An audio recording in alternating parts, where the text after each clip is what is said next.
कुछ घर हमने खरीदे नहीं थे, बस कुछ सालों के लिए उनकी चाबियां हमारे हिस्से आई थी। दीवारों पर पहले से लगी हुई कीलों में हमने अपनी तस्वीरें टांग दी थी। एक शादी की, एक छुट्टियों की, एक जिसमें हम दोनों कैमरे की तरफ नहीं एक दूसरे की तरफ देख रहे थे।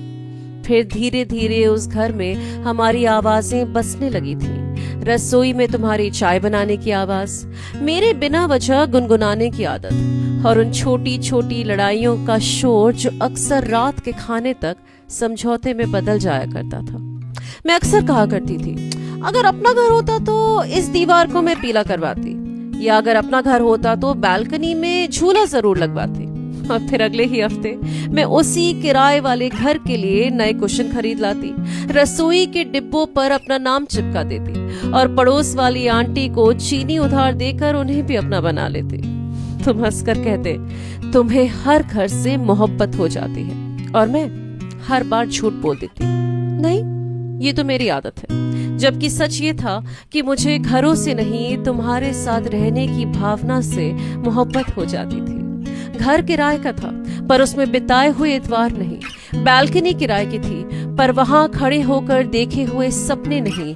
एक कमरा ऐसा भी था जहां तुमने और मैंने एक दूसरे को कई बार फिर से जाना। कुछ प्यार एक बार में नहीं बनता, उसे बार बार बनाना पड़ता है। कभी पर्दों के रंग में, कभी बर्तनों की खनक में, कभी तस्वीरें टांगने में, और एक बार फिर उन तस्वीरों को उतार लेने में। फिर एक दिन तस्वीरें उतारी गईं, दीवारों पर हल्के चौकोर निशान रह गए, जैसे घर भी जानता था कि यहाँ कभी किसी ने पूरी ईमानदारी से मोहब्बत की थी। डिब्बों में रखे गए बर्तन, अखबार में लिपटे हुए फ्रेम्स, और हम फिर किसी दूसरे किराए वाले घर की तरफ चल दिए।